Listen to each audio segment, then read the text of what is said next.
Perfect. Okay, so the technique we're doing. Actually, I'll just demonstrate the technique. Do you mind? So he's punching, I go on the outside gate. This is really important where I place my leg. If I'm too far back, this isn't going to work. I basically have to end up in a position where we would be chest to chest if we were perhaps dancing beard to beard. So, I hook kick around his front leg, and I put my foot on top of his left thigh. Now, what I'm going to try to do is I'm going to try to spin him as I straighten my leg. So it looks like this. So you can get that spin and then you attack his back, right? But the problem everybody's having is just mental here.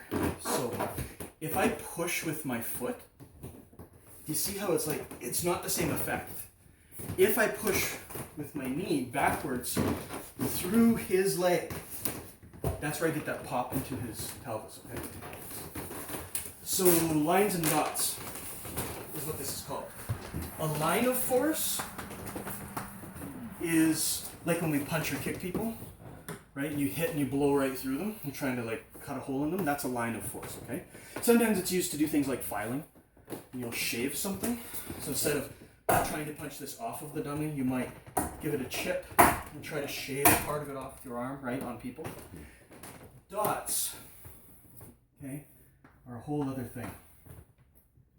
So in this technique, when I do the technique, right, I wind myself through their legs. Okay, so that's my right leg.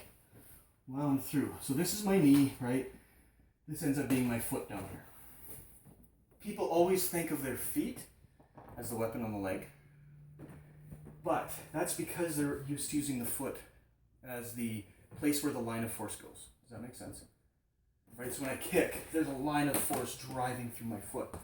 A dot means I should be able to put force out of any part of a line. Does that make any sense whatsoever? So no matter what kind of a line I have, even if it's traveling this direction, I should be able to pop force out anywhere along that line eventually. It's not an easy thing to do, because it requires a lot of body control, right?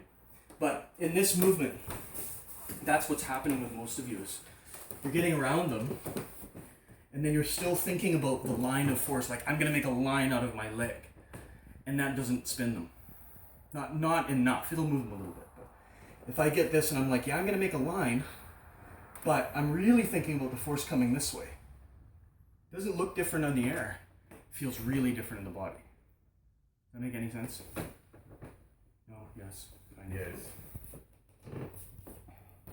All right. Give it a shot and we'll see if it goes from there.